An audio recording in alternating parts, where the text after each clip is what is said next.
Years old, and this is my 10th consecutive annual meeting. You must be a PhD by now, at least. Mr. Buffett, Mr. Munger, I'm curious about what you think is the best way to become a better investor. Should I get an MBA, get more war experience, read more Charlie Munger almanacs, or merely is it genetic and out of my hands? Well, I think you should read everything you can. I can tell you in my own case, I think by the time I was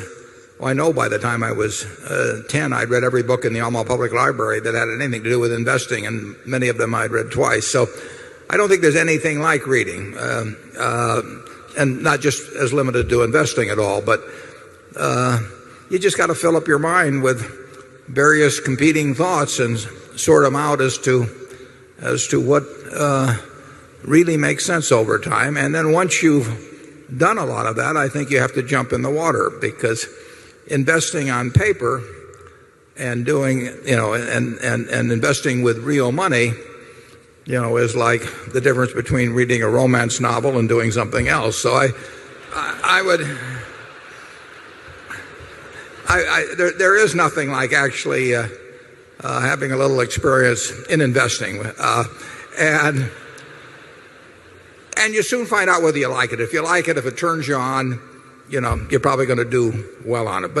And the earlier you start, the better in terms of reading. But I read a book at age 19 that formed my framework for thinking about investments ever since. I mean, what I am doing today at 76 is running things through the same thought pattern that I got from a book I read when I was 19. And I read all the other books too, but you have to read a lot of them to know which ones really do jump out at you and which ideas jump out at you over time. So I would say that read, and then on a small scale, in a way that can't hurt you financially, do some of it yourself.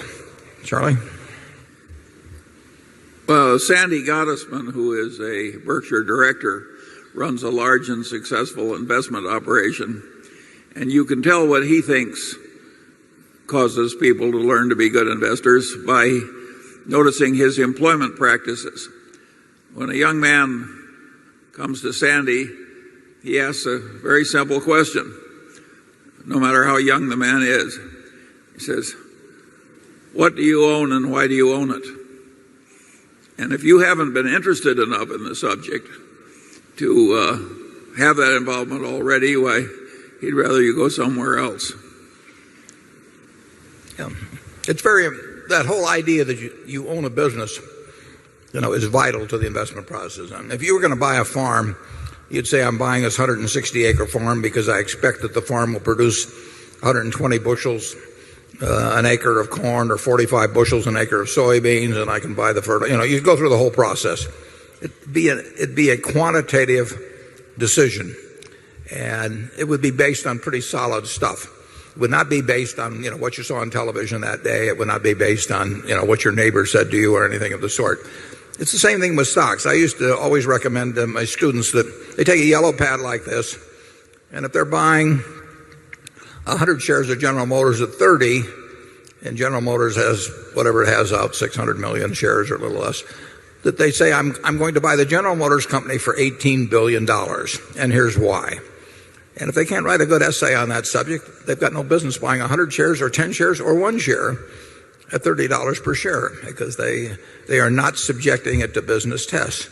And to get in the habit of thinking that way, Sandy would have followed it up with the questions based on how you answered the first two questions that made you defend exactly why you thought that business was cheap at the price at which you were buying it.